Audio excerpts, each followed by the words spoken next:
जाते मिले समाज सब आवे निज पदराम। जे निज भाव सदा सुख निजनो करो प्रकाश। जे विधि भव दुख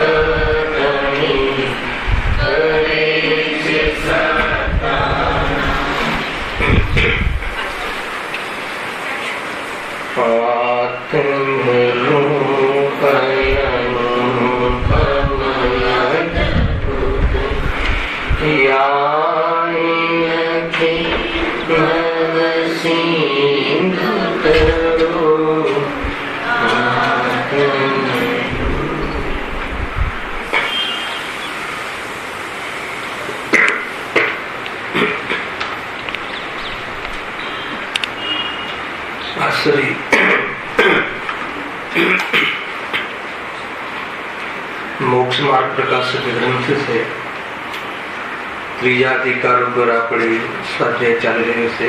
પેજ નંબર 64 આજે નવો ટોપિક ધારણ કરીએ છીએ। 64 પેજ ઉપર એમ લખ્યું છે કે પર્યાયની અપેક્ષા है। तो અત્યાર સુધી કઈ અપેક્ષા है? कर्मनी अपेक्षा है। ત્રીજા અધિકારમાં જીવના દુઃખની પોઝિશનો બતાવી છે। એમાં બે અપેક્ષા, એક કર્મની અપેક્ષા અને એક પર્યાયની અપેક્ષા। તો કર્મની અપેક્ષા એમાં શું લીધું કે જેમ કે જ્ઞાનાગ્નિ આદિ કર્મ છે એના ઉદયમાં ચારે ગતિના જીવો ની જે પરિસ્થિતિ બને છે અને એમાં જીવ મોહને લઈને દુઃખી થાય છે। જેમ કે જ્ઞાનાગ્નિ કર્મના ઉદયમાં જીવને સર્વ જ્ઞાન થતું નથી, સર્વ પદાર્થોનું જ્ઞાન થતું નથી અને સર્વ પદાર્થોને જાણવાની ઈચ્છા જેને ઘણી હોય છે એને લઈને જીવ દુઃખી થાય છે।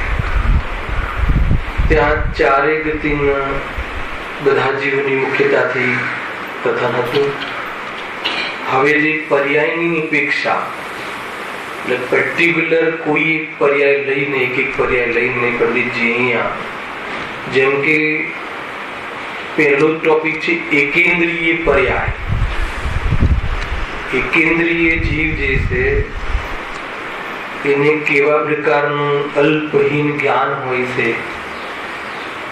અર્થાત એનું જ્ઞાન કેવું હોય છે, એની કશાય કેવી હોય છે, એને શરીર આદિ સંયોગ કેવા હોય છે, કેટલા ઇન્સ્ટ્રુમેન્ટ વાળું શરીર હોય છે અને એ બધી પરિસ્થિતિમાં પણ જીવ મોહને લઈને દુઃખનું કારણ તો મોહના કારણે જીવ કેવા દુઃખને પ્રાપ્ત થાય છે એવી બધી ચર્ચા છે। જો લખ્યું છે હવે એ દુઃખોનું પર્યાય અપેક્ષાએ વર્ણન કર્યું છે। કયા દુઃખોનું? એ દુઃખો એટલે કયા દુઃખ જે આગળ વર્ણન કર્યું ને મોહ રાગ દ્વેષને લઈને એ જ દુઃખોનું વર્ણન એક એક પર્યાયમાં કેવા દુઃખ હોય છે। એક એક પર્યાયમાં એકેન્દ્રથી લઈને સંસારના જેટલી પણ પર્યાયો થાય છે સંગી પચિંદી મનુષ્ય સુધી દરેક પર્ટિક્યુલર એ પર્યાયમાં જીવ કેવી પરિસ્થિતિને પ્રાપ્ત થાય છે અને મોહને લઈને જીવ ઘણો દુઃખી થાય છે, સંતાપવાન થાય છે એની ચર્ચા છે। ગઈ વખતના વ્યાખ્યાનમાં એક વાત કરી હતી કે એકેન્દ્રીય પર્યાયના દુઃખની ચર્ચાથી આપણને શું લાભ થાય? તો એકેન્દ્રીય જીવને જે બહારમાં ઉપલબ્ધિ છે એટલી હીન ઉપલબ્ધિ છે એની અપેક્ષાએ આપણને જે ઉપલબ્ધિ છે અને એ ઉપલબ્ધિથી જે અનંત દુઃખના ભાવનું અભાવ કરી શકે એમાં કારણ બને એવી ઉપલબ્ધિ છે જ્ઞાનની અર્થાત બુદ્ધિની, બહારમાં દેવશાસ્ત્ર ગુરુના સંયોગની, જે પણ કઈ લઈ લો તો એમાં એ કારણે કમ્પેરિઝન કરવામાં આવે તો આપણને જે મનુષ્ય પર્યાય મળી છે એની કિંમત આપણને ભાસે. મૂળ વાત એ છે જેથી કરીને કિંમત ભાસતા જે આપણે મનુષ્ય પર્યાયની વર્તમાન ઉપયોગને જે બહારની વિષય કષાયની પૂર્તિમાં, વિષયમાં કષાયોમાં, વિષય કષાયનો અર્થ ખ્યાલ છે? વિષય એટલે શું? પરદ્રવ્યોને ભોગવીને અથવા જાણીને અને ભોગવીને એને સુખી થવાની જે અભિલાષા છે એનું નામ વિષય. અને એ અભિલાષાની પૂર્તિ કરવા માટે જે કષાયનો ભાવ થાય છે, ક્રોધ માન માયા લોભ, એનું નામ કષાય. ખ્યાલ આવ્યો? વિષય કષાય બોલવામાં આવે ને, વિષય તો વિષય કોને કહેવાય? આવે પરદ્રવ્ય, જ્ઞાનના જે વિષય બને પરદ્રવ્ય. એને અહીંયા શું કામ છે? આપણે વિષયને એને જાણીને એને ભોગવીને હું સુખ પ્રાપ્ત કરું એવી જે અભિલાષા છે એ અભિલાષાને વિષય કહેવાય. અભિલાષા. અને એ અભિલાષાની પૂર્તિ કરવા માટે જે પણ કષાયો કરવામાં આવે છે, માયાચારી આદિ એ ભાવો કરવામાં આવે છે, માયા આદિના એમ નામ કષાય. એક તો આખું જીવન આપણે આ વિષય કષાયમાં, મનુષ્ય જીવન આ પૂરેપૂરું વિષય કષાયમાં ડૂબેલું છે. બરાબર છે? અર્થાત એને ઓર કહીએ તો પાપ પુણ્યના ભાવોમાં, ઓર કહીએ તો પરની નિંદામાં, ઓર કહીએ તો કષાયની પૂર્તિમાં જે આ જ્ઞાન, દર્શન, શ્રદ્ધા જેવા જે રત્ન છે એવા રત્ન આ રાખ માટે બાળી છે. ખ્યાલ આવે છે? રાખ માટે રતનને બાળવાનું કાર્ય આ બગડેલી બુદ્ધિમાં આ મનુષ્ય પર્યાય આપણે ખોઈ રહ્યા છીએ. એક એક વાત શાંતિથી અને બહુ જ ગંભીરતાથી પોતાના ઉપર લઈને સમજવા જેવી છે. બહુ મહત્વપૂર્ણ ટોપિક અહીંયા આપણે પ્રારંભ કરી રહ્યા છીએ. ગજબનું આશ્ચર્ય છે, વિશ્વની અંદર સૌથી બુદ્ધિજીવી પ્રાણી કોઈ હોય તો મનુષ્ય કહેવાય છે. બરાબર છે? પરંતુ એ મનુષ્ય જયારે આ રાખ માટે રતનને બાળે છે ત્યારે આત્માથી જ્ઞાની ધર્માત્માઓને આશ્ચર્ય થાય છે. થાય ને આશ્ચર્ય? સમય રાખ માટે રતનને બાળવાની વાત ખબર પડી? રાખ ક્યાં છે અને રતન ક્યાં છે? રતન ને રાખના બે વસ્તુ બતાવો. શરીર છે, રાખ છે. રાખ છે કે નહીં? ધૂળ છે ને? ગુરુદેવ તો કહે પૈસા શું છે? ધૂળ છે. એટલે રાખ થઈ ગઈ. ખરેખર પૂતગલ પરમાણુ છે. પણ અહીંયા આપણે શરીર સુધી સીમિત લઈએ તો આ શરીરને કોઈ દિવસ રાખ લાગી છે? રાખ તો આ રાખ છે. અને અંદરમાં જે દેવ બેઠો છે, ચેતન દેવ, રત્નાકર, અનંત ગુણોનો સમુદ્ર રત્નાકર, એ દેવ એ રત્નાકરમાં જે દર્શન, જ્ઞાન, ચારિત્ર્ય, પ્રભુત્વ, જીવત્વ, વીર્યત્વ, સર્વગત્વ, સર્વદર્શિત્વ, આ બધા શું છે? રત્ન છે. તો આ જે રતન છે એને આ રાખ માટે દેહને સહાય કરીને, દેહને પોતાની ઈચ્છા અનુસાર રાખવાથી એને બાળે છે, એટલે વ્યર્થમાં વહાવે છે. તો હવે પછી આ રતનની સાચો ઉપયોગ કરવો અને કરે અને એકેન્દ્રિય આદિમાં ફરીથી ન જાય, એ અર્થે આ ટોપિક આપણે સમજવો છે. કઈ વખતે આ ચર્ચા કરી હતી આટલી.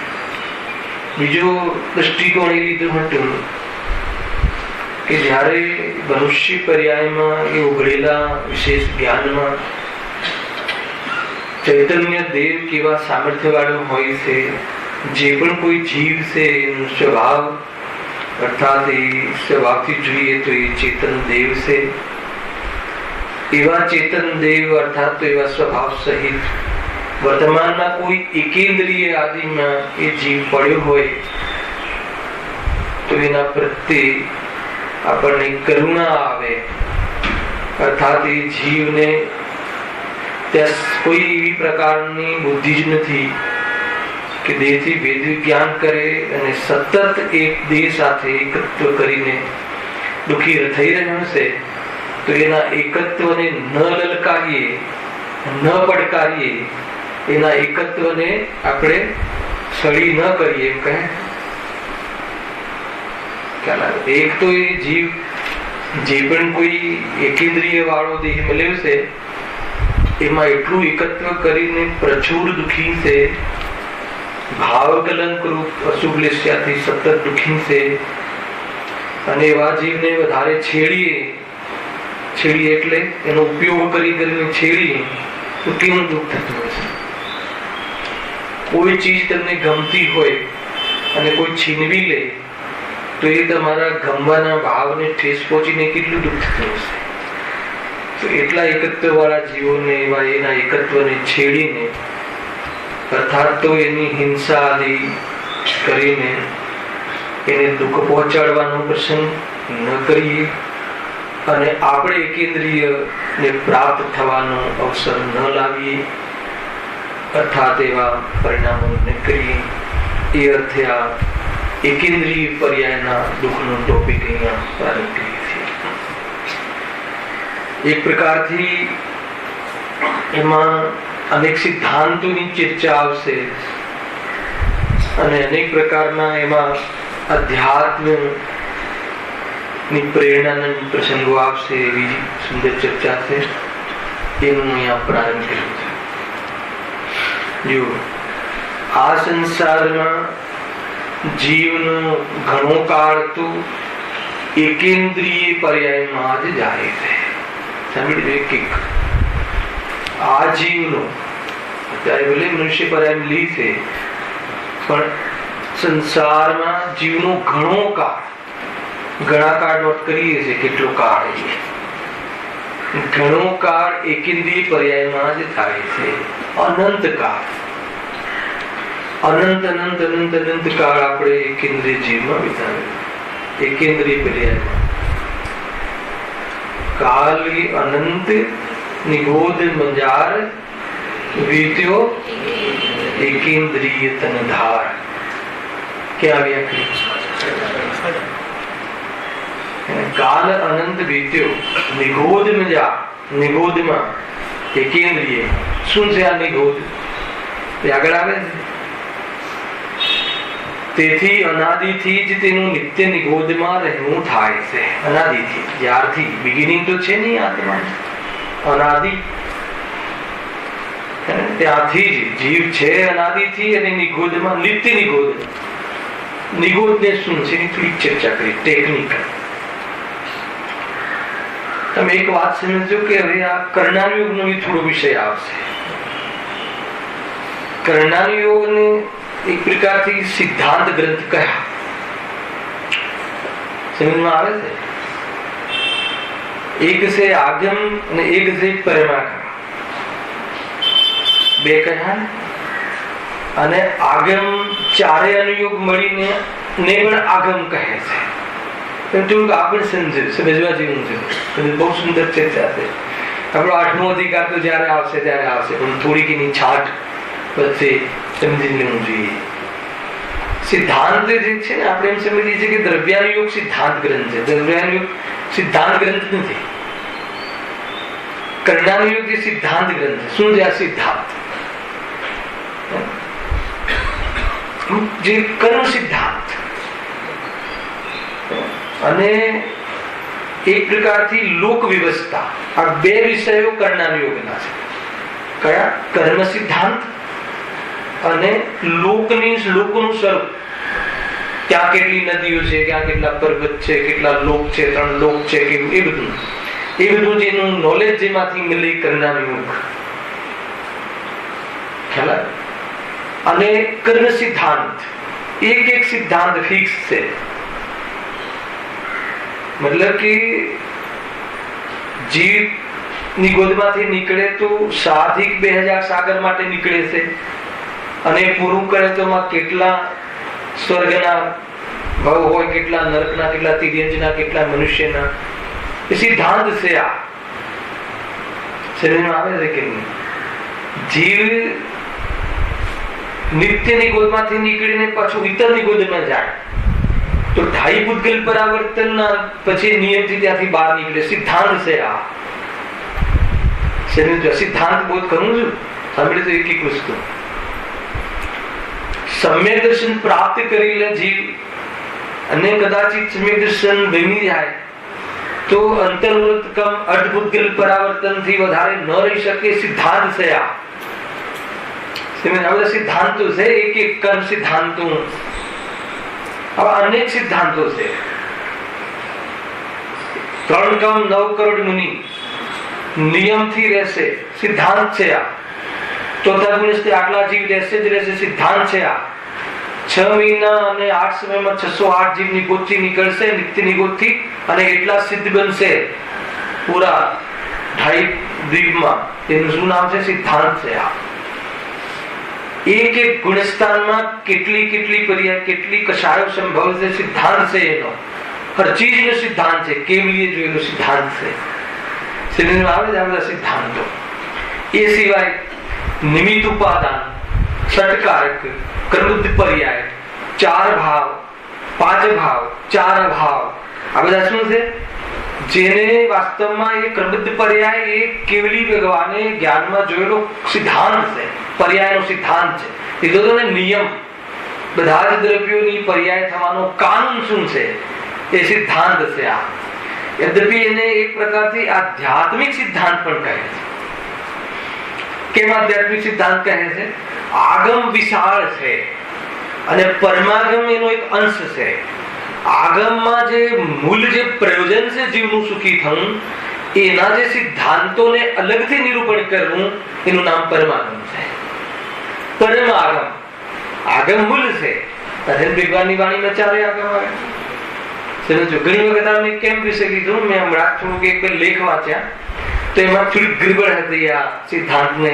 એમાં ભલે તમે ષટકારક, સદગુણાની હાનિ વૃદ્ધિ, આ બધા સિદ્ધાંત છે, કર્મ સિદ્ધાંત છે. પર્યાયને પોતાના ષટકારકથી થવું એ સિદ્ધાંત છે. એ સિદ્ધાંત મૂળ છે. ભલે બધા સિદ્ધાંતો દરેક અનુયોગમાં ઓછી વખતે આવે, પણ મૂળ સિદ્ધાંત ક્યાં છે? આ કર્ણાનુયોગમાં છે. તો દ્રવ્યાનુયોગમાં શું છે? સ્વરૂપનું સંબોધન એ દ્રવ્યાનુયોગનો વિષય છે. અને આ સિદ્ધાંતોનો બોધ કરાવે એ કર્મ સિદ્ધાંત આદિ એ કર્ણાનુયોગ એ અનુયોગ છે. તો ચરણાનુયોગ શું છે? ખ્યાલ આવે? તો સિદ્ધાંતોના માધ્યમથી સ્વરૂપનું સંબોધન કરનાર દ્રવ્યાનુયોગના માધ્યમથી સ્વરૂપનું આચરણ કરવાની જે પ્રેરણા આપે છે એનું નામ ચરણાનુયોગ છે. સાંભળ્યો 4 અનુયોગ વિશે તમે કલ્પના કરી છે કે નહીં? શું કહ્યું? સિદ્ધાંતના આશ્રયથી પ્રભુએ બતાવેલા કર્મબદ્ધ આદિ સિદ્ધાંતના માધ્યમથી સ્વરૂપનું સંબોધન, આ બધા સિદ્ધાંતો માધ્યમથી દ્રવ્ય સ્વભાવની દૃષ્ટિ, એ દ્રવ્ય સ્વભાવ કેવો છે? ત્રિકાલ છે, ધ્રુવ છે, આત્માનું જે જ્ઞાન સ્વભાવ એ ખ્યાલ આવે કે ત્રિકાલી ધ્રુવ વિભાન આત્મા, એની ચર્ચા માત્ર દ્રવ્યાનુયોગમાં છે. અને સિદ્ધાંતના માધ્યમથી એની દ્રષ્ટિ થશે, અને એ દ્રષ્ટિ કરી અને સ્વરૂપ આચરણ, એ સ્વરૂપ સંબોધનના માધ્યમથી સ્વરૂપનું આચરણ એટલે સ્વરૂપમાં સ્થિરતા કરવી, એ ચારિત્ર એની પ્રેરણા આપવાનું કાર્ય કોણ કરે છે? ચરણાનુયોગ. અને જ્યાં જ્યાં એની કમજોરી આવે, તો કમજોરીથી ઉઠવા માટે તે વ્રતાદિની પ્રેરણા આપે, એ પણ ચરણાની યુગ છે. વ્યવહાર સમજ આવે ને. પ્રથમાની યુગ કોને કહે છે? આવા જે સ્વરૂપાચરણ જે આજને જે પ્રાપ્ત થયા છે એવા મહાપુરુષોની વાત કથા જે ગ્રંથમાં આવે એ પણ એ સ્વરૂપને પ્રાપ્ત કરવાની પ્રેરણા આપતી, એને પ્રથમાની યુગ કહે. આ ચાર વિકરણના યુગ થાય. અહીંયા જે બી ચર્ચાઓ આવે આવવા વાળી છે એ કોની ચર્ચા છે? બધી કર્મ સિદ્ધાંત કર્ણના યુગના માધ્યમથી એક એક ઇન્દ્રિયની ચર્ચા છે, એનું સ્વરૂપ શું છે, અર્થાત એને જેવો જીવતું એક જ પ્રકારનું છે પણ એના ભેદ પ્રભેદની ચર્ચા આપણે અહીંયા કરવી છે. હવે અહીંયા એક વાત આવી કે એકેન્દ્રિય એમાં નિત્ય નિગોધ. એકેન્દ્રિય કેટલા પ્રકારના છે ખબર છે? બહુ બધા વિશે સમજવા જરૂરી છે. એક શનિવારના ક્લાસમાં જેટલું પહોંચી વળાશે એટલું પહોંચીશું, પણ બહુ મોટા વિષય છે. એકેન્દ્રિય 5 પ્રકારના હોય છે ને, અગ્નિકાય આદિ 5 પ્રકારના હોય છે. અહીંયા નિત્ય નિગોધ તો એ કયામાં જશે? તો કે વિનસ્પતિ કાય. સમજમાં આવે છે? આ બધી ખબર હોવી જોઈએ. તો એની થોડીક સમરી આપણે આજે લઈશું, કારણ કે આ વિષયમાં મારે ડેપ્થ જે લેવી છે ને એના માટે થોડુંક સમજવું બહુ જરૂરી છે. ચાલશે ને? કે ડાયરેક્ટ વિષયમાંથી જીવના ભેદ કરવાની વાત છે. જીવના કેટલા ભેદ? તો અનેક અપેક્ષાએ જીવોના ભેદ કરવામાં આવ્યા છે શાસ્ત્રમાં. પણ શું કામ? ખરેખર જીવ તો કેટલા પ્રકારનો છે? એક જ પ્રકારનો છે. જીવનો પ્રકાર જીવ એક જ પ્રકારનો હોય, જીવના કોઈ પ્રકારો ના હોય. ખ્યાલ કેવા પ્રકારનો છે? કયો પ્રકાર છે? ચૈતન્ય દેવ, જ્ઞાન આનંદ, એકમાત્ર જ્ઞાન પિંડ, જ્ઞાન ઘન પિંડ, એવી અનંતી શક્તિઓનું અનંત સંગ્રહાલય પિંડ, અને જેને આનંદનો એ પિંડ, આનંદનો સાગર. આ કોના આત્માની વાત છે? સિદ્ધોના. એક આત્માની સાચી પહેચાન કરવી હોય એનું જે સ્વરૂપ તો આ જ છે. પણ આવો આત્મા સંસારમાં સંયોગની અપેક્ષા અને પર્યાયમાં ની અપેક્ષા અનેક પ્રકારે ચર્ચાઓ, એના અનેક ભેદ એ શાસ્ત્રમાં આપવામાં આવ્યા છે. માની લો કે આપણે થોડોક એનો ટેસ્ટ લઈએ કે એની દશાની અપેક્ષા, બહિરાત્મા, અંતરાત્મા, પરમાત્મા, એ અપેક્ષાએ જીવના 3 ભેદ કર્યા. ચેતનાની અપેક્ષાએ જ્ઞાન ચેતના, કર્મ ચેતના, કર્મ ફલ ચેતનાની અપેક્ષાએ 3 ભેદ કર્યા છે કે નહીં? પછી સુખી દુખીની અપેક્ષા, સુખી પૂર્ણ સુખી, મતલબ દુખી, સુખી દુખી અને પૂર્ણ સુખી, એ રીતે જીવના 3 ભેદ કર્યા. અને જ્ઞાની અજ્ઞાની અપેક્ષાએ જેને સમ્યક દર્શન છે બધા જીવ જ્ઞાની, અને જેને સમ્યક દર્શન નથી, મિથ્યા દર્શન છે બધા જીવ અજ્ઞાની, એ અપેક્ષાએ 2 ભેદ કર્યા. સમજમાં આવે છે કે કેટલા ભેદ કરવામાં આવે છે જીવના? અનેક અપેક્ષાએ. ખરેખર જીવનું વાસ્તવિક સ્વરૂપ સમજવું હોય, ખાલી જીવ દ્રવ્ય, મેં એકવાર કહ્યું તો આ પ્રવચનમાં કે ખાલી જીવ દ્રવ્યની ચર્ચા જો અહીંયાથી ઉપાડવામાં આવે તો જીવ દ્રવ્ય, જીવ તત્વ અને જીવ પદાર્થ, એની ઓરથી પૂરી ચર્ચા, મારો પરિચય, અને આ બધાની અંદર જે દ્રષ્ટિનો વિષય ક્યાં બેઠો છે કે જેમાં એકત્વ કરવું છે, અને જીવ ક્યાં ક્યાં ફસાઈ શકે છે, એની આ પર્યાયો, એની ઓરથી જો ચર્ચા કરવામાં આવે ત્યારે જીવ દ્રવ્યની પૂરી ચર્ચા થાય. ખ્યાલ આવે? ચંદ્રકાંતભાઈ, બહુ બધું ભણવું પડે, બહુ બધું જાણવું પડે, જ્ઞાન છે લગાવવું જોઈએ અહીંયા. એટલા માટે મનુષ્ય પર્યાયનું મહત્વ કોઈ બીજી જગ્યાએ વાપરી નાખવા જેવું નથી. સમીચીન તમારી પાસે એનું અંદરમાં ચિંતન, મનન, જ્ઞાન, અને એના અર્થે કદાચ નિરૂપણ કરવાનો અવસર આવે તો નિરૂપણ, ચર્ચા, વાર્તા હોવી જોઈએ. જ્ઞાન ધારણા જો ક્લિયર નહીં હોય તો જીવ સંબંધી ભ્રમ રહેશે અને આશ્રય કરવા વાળો જીવ હાથમાં નહીં લાગે. આવા ધ્યાન રાખજો. તો અહીંયા જે જીવના ભેદ કરવા છે, કયા અપેક્ષાએ કરવા છે? જીવના ભેદ 2 પ્રકારના જીવ. સાંભળજો, 2 પ્રકારના, એક સંસારી અને એક મુક્ત.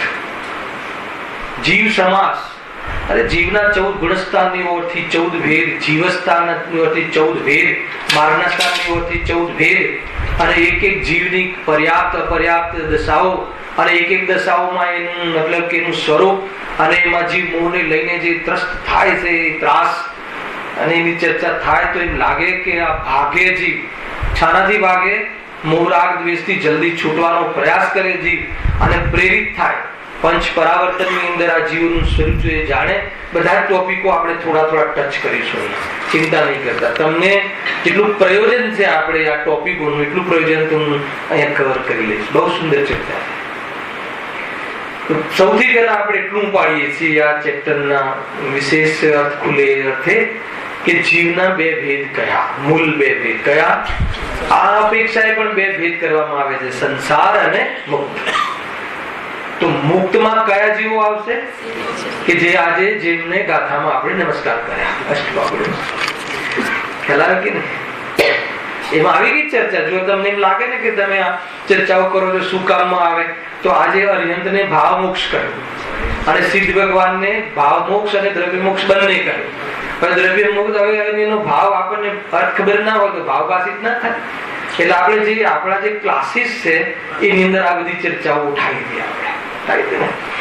દ્રષ્ટિ મુક્ત, અવિરત મુક્ત, એ બધી પ્રમાદ મુક્ત, પછી જીવન મુક્ત, અનેક પ્રકારો લીધા હતા. ઓર ભેદ કરી કે રાત્રિમાં તો લીધા હતા જીતુભાઈ, 4 થી બી વધારે ભેદ કર્યા. અનેક પ્રકાર કયા કયા સ્ટેજમાં મુક્તિની અવસ્થાની તારતમ્યતા થી લઈને પૂર્ણતાની અપેક્ષાએ કયા કયા ભેદો પડે છે. એટલી સુંદર ચર્ચાઓ આપણે શનિવારના આજે છે સાચી. ખ્યાલ આવે કે નહીં? ઘણી બધી ચર્ચાઓ છે, મજા આવે. આપણી વાત છે, ચર્ચાની મજા નથી લેવાની, આપણી ચર્ચા છે, આપણે જે અચીવ કરવાનું છે એની ચર્ચા છે. તો અહીંયા જીવના બે ભેદ કઈ અપેક્ષાએ? સંસાર અને મુક્ત. તો મુક્ત જીવોમાં તો કોણ આવે? દ્રવ્ય કર્મ, ભાવ કર્મ, નો કર્મ આવી ગયા છે, એનાથી રહિત અનંત અવ્યા બાદ સુખને પ્રાપ્ત થયા છે. અનંત ગુણોની પર્યાયમાં અનંતતા પ્રગટ થઈ ગઈ છે. એવા પ્રતિજીવી અનુજીવી ગુણોની સંપૂર્ણતા પ્રગટ થઈ ગઈ છે. એવા સિદ્ધ અવસ્થા અશરીરી, ઘણી બધી ચર્ચાઓ આપણે તો કરી છે એની, કે જેમાં હવે ઉત્પાદ વ્યય નથી. શું વાત કરે છે? ઉત્પાદ વ્યય નથી. ઉત્પાદ વ્યય વગરનું કોઈ હોય દ્રવ્ય? કઈ અપેક્ષા ઉત્પાદ વ્યય?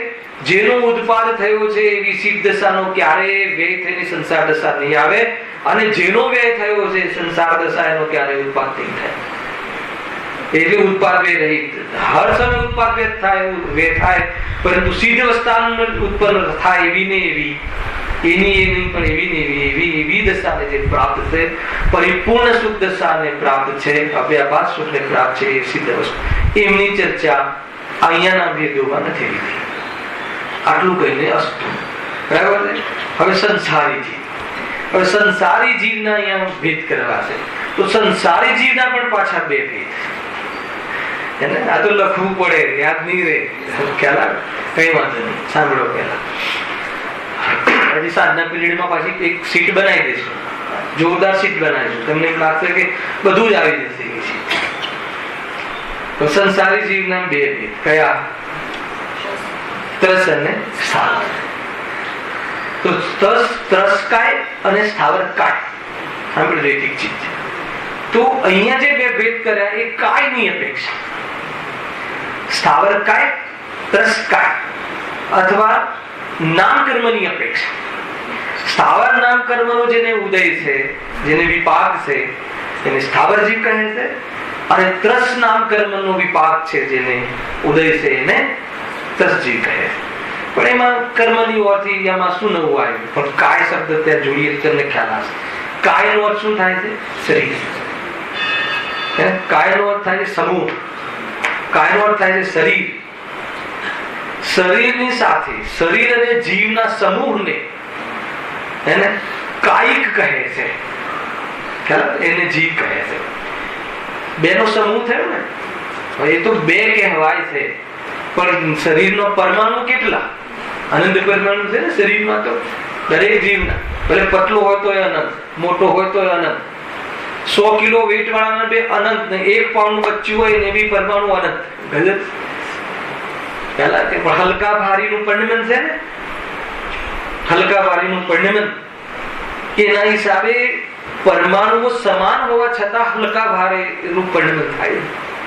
શ્રીમાન બહુ કમાલની વાતો, એ બાજુ નથી જોવું મારે, એ પણ એક ચર્ચા છે. એ વિન્ડો ખોલવી નથી. તો અહીંયા કઈ વિન્ડો ખોલવી છે કે કાય, અને એ જે શરીર કોને કહે છે? ઇન્દ્રિયોના સમૂહને શરીર કહે છે. તમે એક આ રીતે બચજો આગળ. જીવ, સંસારી જીવના બે ભેદ, કાયની અપેક્ષા, એક સ્થાવરકાય જીવ અને એક તરસકાય જીવ. બરાબર છે?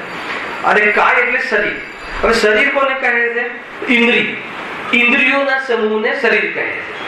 એમાં એકેન્દ્રિય વાળું શરીર જે જીવોને મળે, અર્થાત તો સ્થાવર જીવ જે છે એ એકેન્દ્રિય હોય છે. આટલો ખ્યાલ આવે? સ્થાવર જીવ હોય છે એનું શરીર કયું ઇન્સ્ટ્રુમેન્ટ ને કેટલા ઇન્સ્ટ્રુમેન્ટ છે? એકેન્દ્રિય. એમાં કઈ? સ્પર્શન. એક હોય તો કે કયું હોય? સ્પર્શન. બે હોય તો કયું હોય? રસ. ત્રણ હોય તો કયું હોય? સ્પર્શ રસ ગંધ. ચાર હોય તો સ્પર્શ રસ ગંધ વર્ણ. પાંચ હોય તો સ્પર્શ રસ ગંધ વર્ણા વિષયની વર્તી કહું. સ્પર્શ રસના, સ્પર્શ રસ પછી વર્ણ એટલે કઈ? 8. સ્પર્શ રસ ગંધ. ગંધ સ્પર્શ રસ ગંધ વર્ણ. ગંધ હોય તો નાક ઘ્રાણેન્દ્રિય, વર્ણ હોય તો આંખ ચક્ષુન્દ્રિય, અને શબ્દ હોય તો કર્ણેન્દ્રિય. આ તમારે યાદ રાખવું હે ને. આપણે કેટલી છે? એકે નથી અને છે 5. સમજવું પડશે. જે એક જીવ કહ્યો એમાં તો છે જ નહીં, તો અભાવ છે. પરંતુ એવા જીવને જોયો નથી એટલે આ બહારમાં બધું મળ્યું છે ને. તો કેટલી ગિફ્ટ મળી છે? સમજમાં આવે કે એટલી ગિફ્ટ. બીજું સાંભળજો બરાબર. એકેન્દ્રિય જયારે કહીએ ત્યારે એને એક સ્પર્શન. હવે સ્પર્શન મળવું એનો અર્થ શું? એકેન્દ્રિય એટલે સ્પર્શન ઇન્દ્રિય. સ્પર્શન ઇન્દ્રિય સંબંધી જે વિષયો છે એનો જેને જ્ઞાનનો ઉઘાડ થયો છે એટલું અલ્પ જ્ઞાન છે, એને એકેન્દ્રિય અર્થાત સ્પર્શન ઇન્દ્રિય જીવ કહે છે. ખ્યાલ આવે? ખાલી ઇન્સ્ટ્રુમેન્ટ મળી ગયું એમ નહીં, એનું ભાવ ભાષા. સુમિતભાઈ કેમ કન્ફ્યુઝ છે? ફરીથી બહુ શાંતિથી લેશું આપણે. સ્થાવર, તરસ અને સ્થાવર. સ્થાવર કાય, તરસ કાય. કાય એટલે શું? શરીર. શરીર એટલે ઇન્દ્રિયનો સમૂહ. હવે એકેન્દ્રિય સહિત જીવો જે હોય એ સ્થાવર જીવ, અને બે ઇન્દ્રિયથી લઈ અને સંઘની પંચેન્દ્રિય, 5 ઇન્દ્રિય અને છઠ્ઠું મન, એના સહિત જે જીવો હોય એવા શરીરના, એવા ઇન્સ્ટ્રુમેન્ટ વાળા શરીરના સહિત જે જીવો હોય એને ત્રસકાય જીવ કહે છે. ત્રસકાયની પહેચાન. બરાબર? હવે ભાવવાચન કરો. એકેન્દ્રિય શરીર, જે શરીરમાં એકેન્દ્રિય જ મળી હોય, ખાલી સ્પર્શન ઇન્દ્રિય, આંખ કાન નાક આદિ ના હોય, એનો અર્થ ખ્યાલ આવે છે? એ સંબંધી પદાર્થોનું જ્ઞાન એને થઈ શકતું નથી. એટલે એટલું હીન જ્ઞાન ખાલી સ્પર્શન ઇન્દ્રિય, ઝાડ છે, પથ્થર છે, કે વાયુ છે, કે અગ્નિ છે, કે જે જલ છે, એ શરીર છે. કયા શરીર છે? એકેન્દ્રિય શરીર. ખ્યાલ આવે? અને એ શરીરને જે પ્રાપ્ત છે, જે જીવું ને ઠંડુ, ગરમ, હલકું, ભારે, સુવાળું, નરમ, એવી જાતિના પદાર્થ એટલે પૂદગલ પદાર્થોના એ સંબંધી પર્યાયોનું એ જીવને જ્ઞાન થાય. એટલો ખ્યાલ આવે? એ સિવાય બીજું જ્ઞાન થતું નથી. આ બધું છે સ્પર્શાદી. એકેન્દ્રિયનું જે શરીર છે ને, એકેન્દ્રિય જે શરીર છે ને, એ શરીર માંસ નથી. તમે જોઈ લો, બે ઇન્દ્રિયથી જે જીવોની ત્રસ જીવો છે ને એનું શરીર માંસ છે. એટલે એકેન્દ્રિય જીવનું જે શરીર છે માંસ નથી કહેવાનું. અને માંસનો અને માંસ નહીંનો અંતર ખબર છે? ઘણી બધી વાતો છે. માંસ એને કહેવાય કે જે શરીરના આશ્રયથી બીજા જીવો પણ ત્યાં ઉત્પન્ન થતા રહે, સડે ગલે આદિ થઈને. અને આનું જે શરીર છે એમાંથી જીવ નીકળી જાય એટલે એમાં માંસ ન હોવાના કારણે એ ભક્ષ છે, એનું આપણે ભોજન પણ કરીએ છીએ. ખ્યાલ આવે કે નહીં? એ રીતે છે. જુઓ, આવશે આગળ હજુ. હવે એકેન્દ્રિય જીવ. એકેન્દ્રિય જીવ પહેલા તો સ્થાવર અને ત્રાસની ત્રસ. હવે સ્થાવરના કેટલા ભેદ પાછા? વેદમાં ભેદ, ભેદમાં ભેદ, ભેદમાં ભેદ. આ ભેદ બતાવી દો ને. એના 5 વેદ, એકેન્દ્રિયના 5 વેદ કયા કયા? જલ, અગ્નિ અને પૃથ્વી. તમને યાદ રાખવા માટે પૃથ્વી કાય, જલ કાય અને વાયુ કાય. આ તો યાદ રહે. જલ, પૃથ્વી, જલ અને વાયુ, પછી ચોથું અગ્નિ અને પાંચમો વનસ્પતિ. બરાબર. હવે પૃથ્વી કાયિક, જલ કાયિક, કાયિક કહે છે ને, પછી વાયુ કાયિક, પછી અગ્નિ કાયિક અને વનસ્પતિ કાયિક. કાયિક શબ્દ, જ્યારે કાયિક શબ્દ લાગે ત્યારે એ શરીર સહિતનો જીવ સમજો. અને ખાલી પૃથ્વી કાય કહે, જલ કાય કહે, ત્યારે જીવ નીકળી જાય અને જે શરીર પડી રહે એને જલ કાય કહેવાય છે, પૃથ્વી કાય કહેવાય છે, વનસ્પતિ કાય કહેવાય છે ને. કાય, વનસ્પતિ કાયમાં 2 ભેદ પડે. અને સાંભળજો, કોઈ એક જીવ કોઈ એક ગતિ અથવા આયુ સમાપ્ત કરી અને માનો કે પૃથ્વીમાં ઉત્પન્ન થવાનું હોય તો વિગ્રહ ગતિમાં એને પૃથ્વી જીવ કહેવાય. અને એ પૃથ્વીનો એ પથ્થર એ શરીર ધારણ કરી લે તેને પૃથ્વી કાયિક કહેવાય, પૃથ્વી કાયિક જીવ કહેવાય. અને એમાંથી જીવ જ્યારે નીકળી જાય, ખાણમાંથી રત્ન આદિ જીવ નીકળી જાય, ખાલી કલેવર રહે તો એને પૃથ્વી કાય કહેવાય. અને એ પૃથ્વી કાય આપણે ક્યાં આપણે એને પહેરીએ છીએ અને શું કરીએ છીએ? આનંદ કરીએ છીએ. કોઈનું કલેવર પહેરીને આપણે શું કરીએ છીએ? આનંદ કરીએ છીએ કે મજા આવી. સુંદર હીરો, 1 કરોડનો હીરો, એ શું છે? એક તો ગુરુદેવના શબ્દમાં તો ધૂળ છે. ધૂળ એટલે પૂતગલ છે ને, ધૂળ એટલે પૂતગલ. અને અહીંયાની અપેક્ષા શું છે? એકેન્દ્રિય જીવનું શરીર છે, કલેવર છે. ખ્યાલ ના ખ્યાલ? એટલે અભિમાન શાનું કરે છે? એમ કહે છે. કોઈ કહે કે 1 કરોડનો હીરો, પછી એને કહીએ કે ભાઈ એકેન્દ્રિય જીવનું સબ છે, એટલે એની બધી એકેન્દ્રિય અહંકાર શું થઈ જાય? બેસી જાય. ચેતન હીરો જ્યાં સુધી ન સમજમાં આવે ત્યાં સુધી આ બધા હીરાની કિંમત એને જડના હીરાની કિંમત બહુ ભાગશે. અરે એમાં રહેલા જીવની વાત છે. આ તો એકેન્દ્રિય જીવ.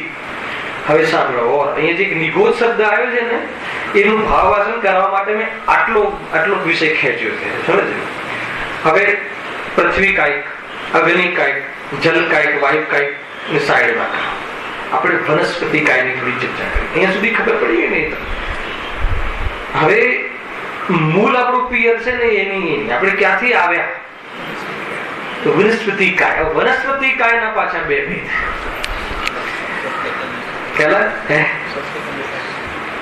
સાધારણ અને પ્રત્યેક. આ શું છે? સાધારણ અને પ્રત્યેક. પાછા પ્રત્યેક ના 2 ભેદ, સપ્રતિષ્ઠિત ને અપ્રતિષ્ઠિત. અને સપ્રતિષ્ઠિત તો નિયમથી સાધારણ વનસ્પતિ છે, અને પ્રત્યેક પણ ક્યારેક સાધારણ હોય છે. બધી ચર્ચા આજે થોડીક કરીશું. એનાથી આપણું આચરણ પણ સુધરી શકે. દયા આવે, આંખમાં પાણી આવે. એક છે સાધારણ અને એક છે પ્રત્યેક. સાધારણ કોને કહેવાય? સાધારણ વનસ્પતિ. એના પહેલા સાધારણ શબ્દનો અર્થ શું છે? સાધારણ એટલે સામાન્ય, કોમન. શું કોમન હોય? જેનું શરીર કોમન હોય. અને બીજું શું? જેનું આયુષ્ય, આહાર, જન્મ મરણ ખ્યાલ આવે છે કે નહીં? એ બધું સમાન હોય.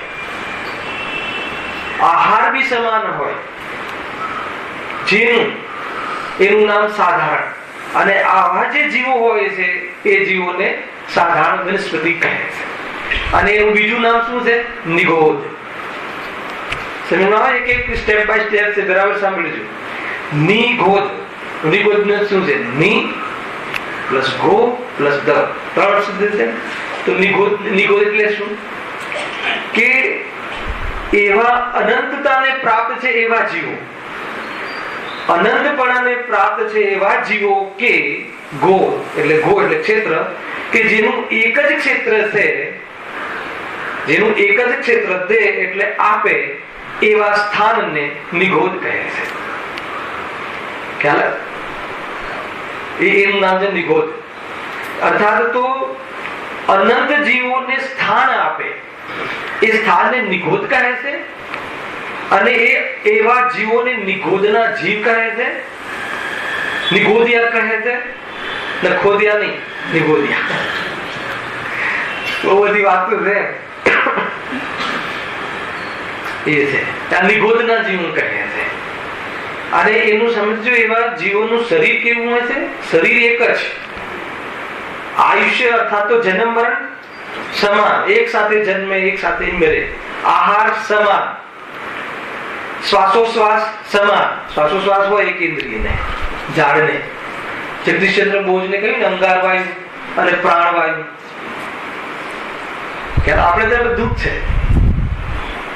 ઝાડને નીચે ક્યારે સૂવું જોઈએ, ક્યારે ના સૂવું જોઈએ.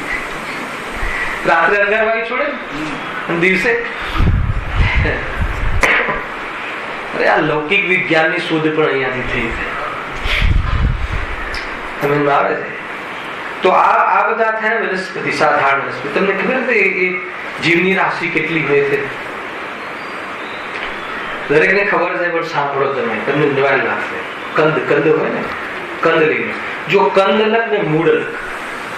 આપણે લોકો કંદમૂળ કહીએ છીએ, બટાકાને કંદમૂળ કહીએ છીએ. બટાકા કંદમૂળ નથી, બટાકા કંદ વનસ્પતિ. મૂળ વનસ્પતિ અલગ, કંદ વનસ્પતિ અલગ, બીજ વનસ્પતિ અલગ, પર્વ વનસ્પતિ અલગ, કાયિક વનસ્પતિ અલગ. અલગ અલગ ચાર ચીજો છે. બહુ બધી ચર્ચાઓ છે ચિન્મય, કે જેનું બીજ મૂળ છે એને એ વાસ્તવમાં મૂળ વનસ્પતિ છે. મૂળ, રૂટ. કઈ વનસ્પતિ? હળદર છે, આદુ છે, એને એ બધી મૂળ વનસ્પતિ છે. એના મૂળ વાવવામાં આવે છે. આ મૂળ છે, આ મૂળ છે, એ જ વનસ્પતિ છે. ઘણા લોકો કહે છે કે આ હળદર ખાવી કે ના આવી, એમાં તો અનંત કઈક જીવ હોય છે. તો કે લીલી હળદરમાં હોય છે. સમજો, પણ હળદર સુકાઈ જાય, આદુ સુકાઈ જાય, શું થઈ જાય છે? પછી એ કાયિક થઈ ગયું, એ કાય થઈ ગયું. કાય વનસ્પતિ, કાય. ખાલી શરીરમાં જીવ નથી હોતા. પણ આલુમાં એવું નથી હોતું. આલુમાં તો, બટાકામાં તો પેટમાં જાય ને, સુકાતું નથી, તો એ જીવ હોય છે. બહુ ખતરનાક વસ્તુ. કેટલાય તમને કહું, પછી તમે વિચાર કરજો જઈને. કેળા વાળા બી બટાકા વાળા જેવા છે. એનો શું મતલબ કે લાભ થાય?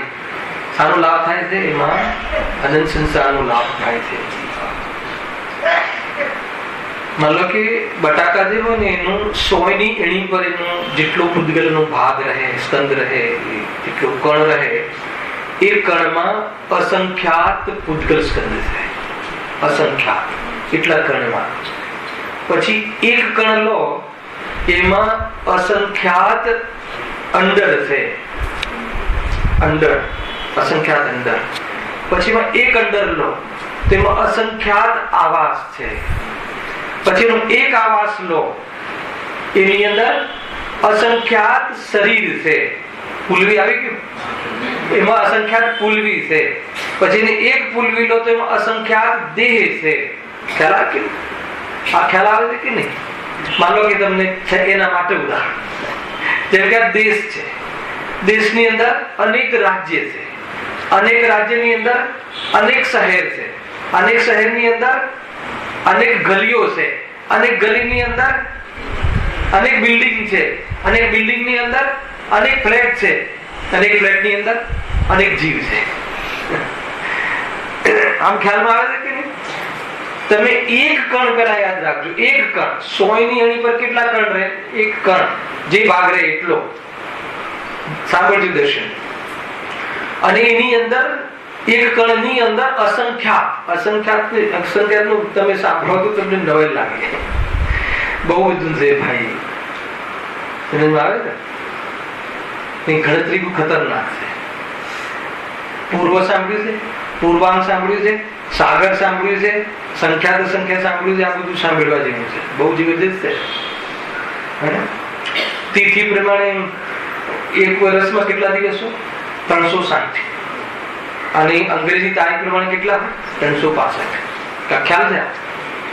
હવે જે પકડી લો, બે માંથી જોઈ માફ એટલું. હવે એક પૂર્વાંગ, એને 84 લાખ એક વર્ષના દિવસોમાં 84 લાખ ગુણા કરો તે પૂર્વાંગ બને. હવે એક પૂર્વાંગને 84 લાખ થી ફરીથી ગણો તો એક પૂર્વ બને. ખ્યાલ? 84 એક વર્ષને 84 લાખ એટલે 84 લાખ વર્ષ થઈ ગયા. હવે 84 લાખ વર્ષ ગુણા 84 લાખ કરો એટલે કેટલું થયું? ખ્યાલ આવે? એક પૂર્વ 17,70,56,000 કરોડ વર્ષ આવે છે. અને એને એ વર્ષોને કરોડ થી ગુણો એટલે એક પૂર્વ કોટી થાય. જે શિવેન્દ્ર ભગવાનનું આયુષ્ય છે કેટલા વર્ષો થાય? એને અસંખ્યાત વડે ગુણો ત્યારે એક પલ્ય થાય. અને એ પલ્યને અસંખ્યાત પલ્યને 10 કરોડ વડે ગુણો તો એક સાગર થાય. સાંભળજો આજે કેવું છે આગળ. અને આપણું આયુષ્ય કેટલું છે, એકેન્દ્રિયમાં કેટલો કાલ વિતાવ્યો છે એની ચર્ચા પછી આગળ આવશે. યાદ રાખજો. આટલું ફરીથી કહીશ અને ફરીથી કેવું જ પડશે કે આપણે ચાલતું હતું નિગોદના જીવની જે રાશિ છે તો કેટલા કીધા? એક કણમાં અસંખ્યાત શું છે એમાં? પૂતગલ સ્કંદ. અને એક પૂતગલ સ્કંદમાં કેટલા છે? અસંખ્યાત આવાસ કીધા ને, અંડર લઈ લો. અને એક અંડરમાં અસંખ્યાત અંડર થયા અને અસંખ્યાત ગુણા અસંખ્યાત કરો.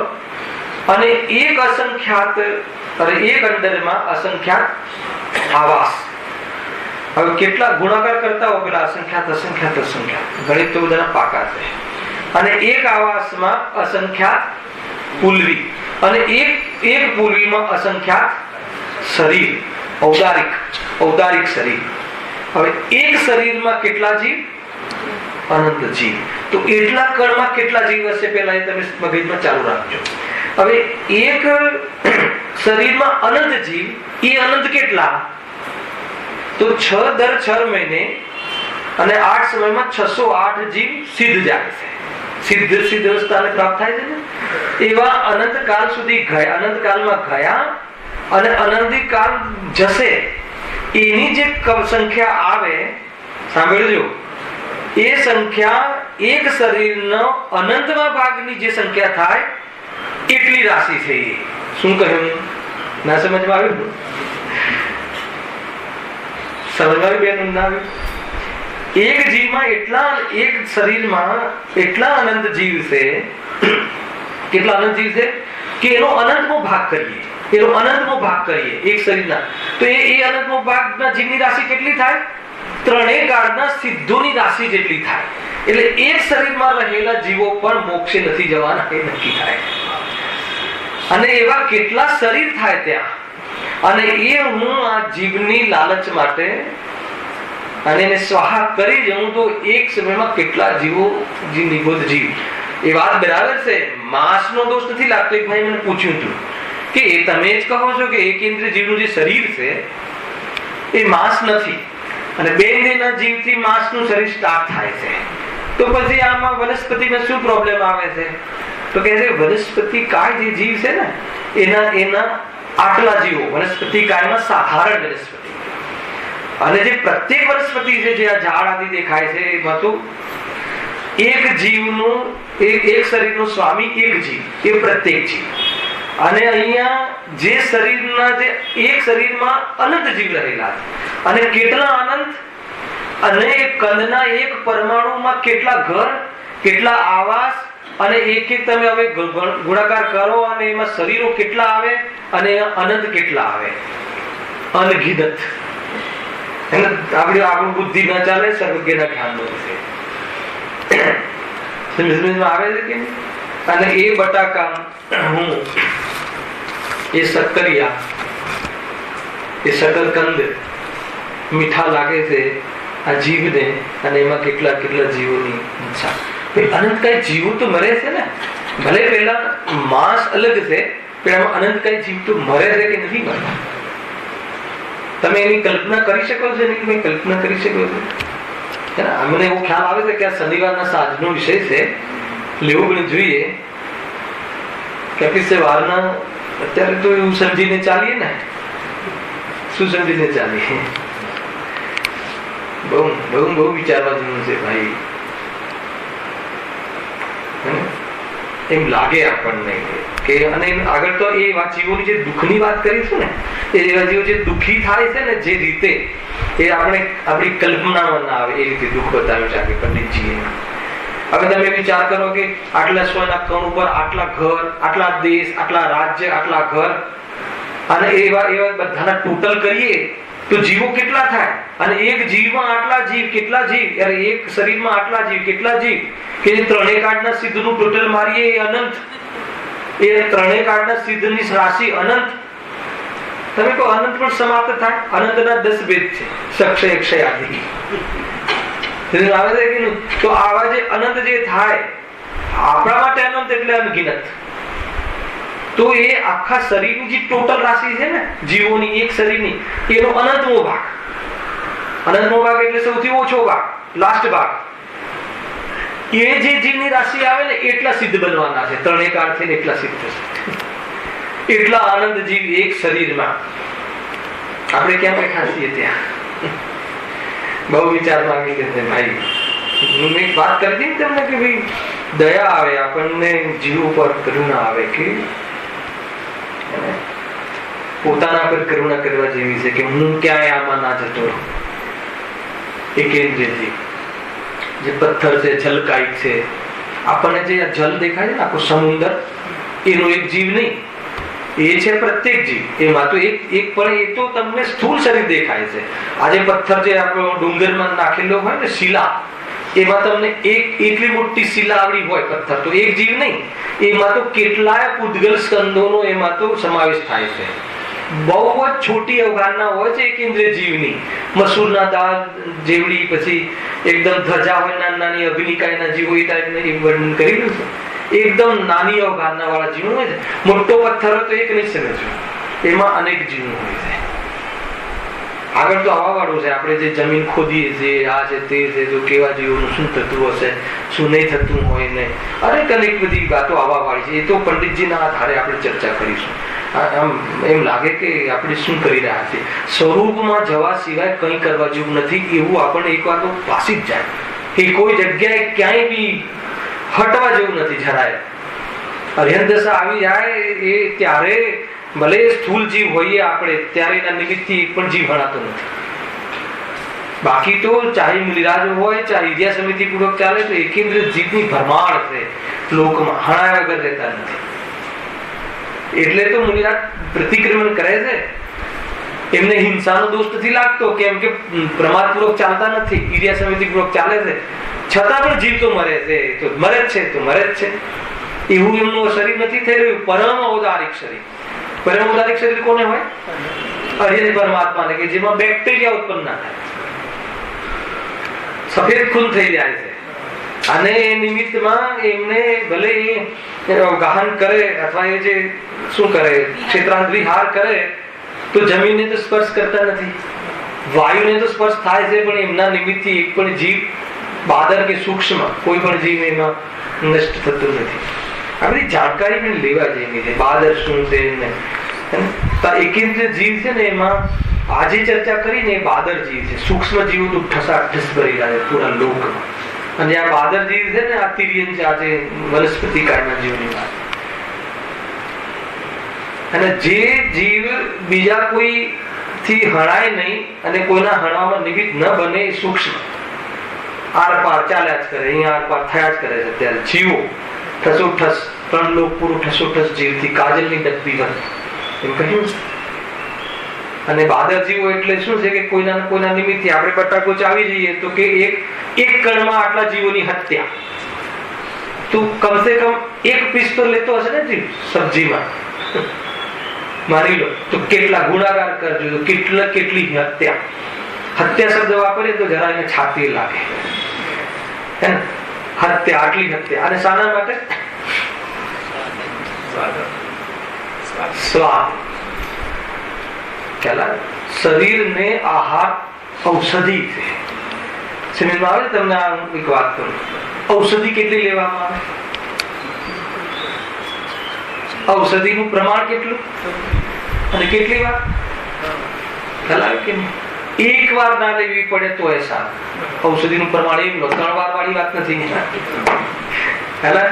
ઔષધિ તો ના લેવી પડે સારું, તો આહાર ઔષધિ પ્રમાણે લેવું જોઈએ. એટલે ઔષધિ સમજીને લેવું જોઈએ, એટલે ન છૂટકે લેવું જોઈએ, એટલે કે બહુ વિવેકથી લેવું જોઈએ એમ વાત છે. આહાર એ છે. ચરણાને ભણવું છે, એક દિવસ બીજો એરેન્જ કરવો પડશે. એમને એમ લાગશે કે શું છે આની વાત. જે પરમાત્મા બને છે એનું જીવન કેવું હોય એની કલ્પના કરવા જેવી છે. એમ લાગે કે પવિત્રતા, વિશુદ્ધિ, છતાં એ વિશુદ્ધિ મોક્ષનું કારણ નહીં. મોક્ષનું કારણ તો શુદ્ધાત્મા.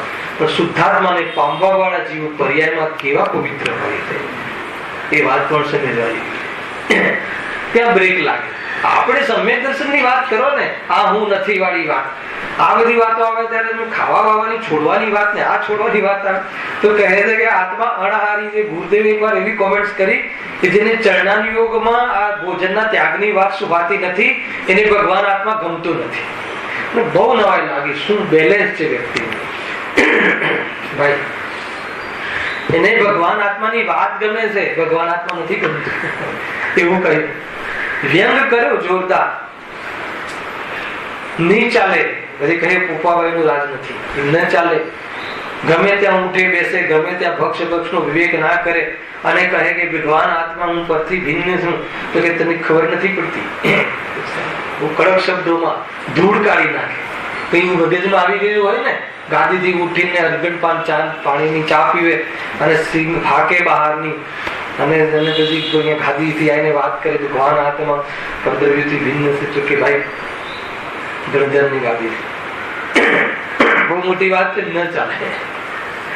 અને જે બહુ મોટી સ્થૂલ ભૂલો છે ભાઈ, આપણને ખ્યાલ આવે છે. હવે આ વાતનું જે તમને ખ્યાલ આવે કે પાણીના ટીપા માટલા છે અને એકેન્દ્રિય છે.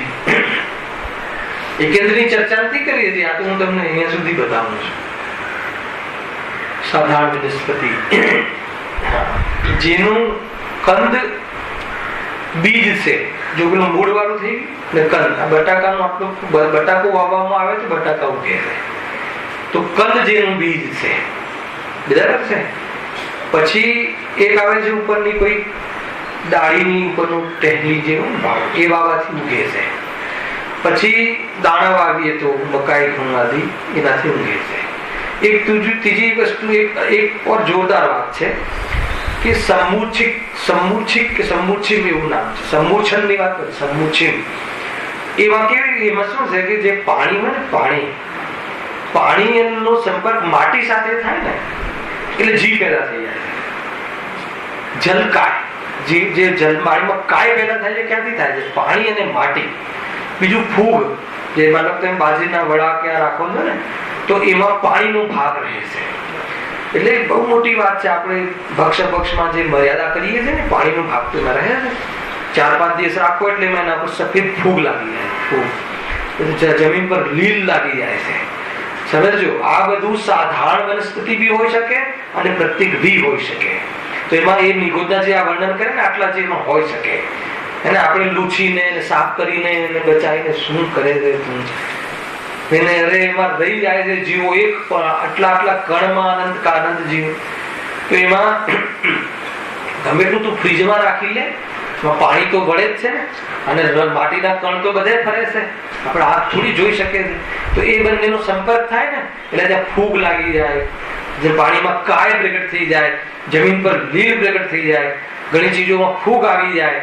તો એ બધી જે જીવો છે એમાં અનંતકાય જીવો ઘટે છે. સમજમાં આવે છે કે આ રીતે છે. અહીંયા સુધી ચર્ચા રાખું છું. હવે એની અંદર જે વનસ્પતિ કર્મ, જે સાધારણ વનસ્પતિ લીધી, હજી એક થોડીક વાત કરીએ. પ્રત્યેક વનસ્પતિ એમાં એક શરીરનો સ્વામી એક છે, પણ એ વનસ્પતિની પણ જયારે ડાળીઓ કૂણી હોય, એના ફળ કૂણા હોય, તો એમાં એ વનસ્પતિ એ પોષણ બી એનો સાધારણ વનસ્પતિ જેવો હોય. ખ્યાલ આપણે કેવા મકાઈ ખાવા જોઈએ? કૂણા મકાઈ ખાવા. કેવા વટાણા સારા લાગે? મીઠા. કૂણા સારા લાગે. સમજી લો સાધારણ વનસ્પતિ છે, એની અંદર આ જીવો ઘટે છે. મને દોષ લાગે છે ભાઈ. 2-3 ચીજો સિલેક્ટ કરી લો આ ખતમ કરો આ મામલો. અને લેડીઝોને પણ મેં કીધું મારી નહીં, બે ચીજ બીજું લાવવું જ નહીં, વાત ખતમ. આવે છે કે નહીં આટલું જ, એમ મર્યાદા કઈ નહીં. પેટમાં થોડું ખાડો ભરવું છે. જીવત્વ શક્તિથી જીવે છે. આ સંયોગમાં 10 પ્રાણમાં આયુ કર્મ નિમિત્ત છે.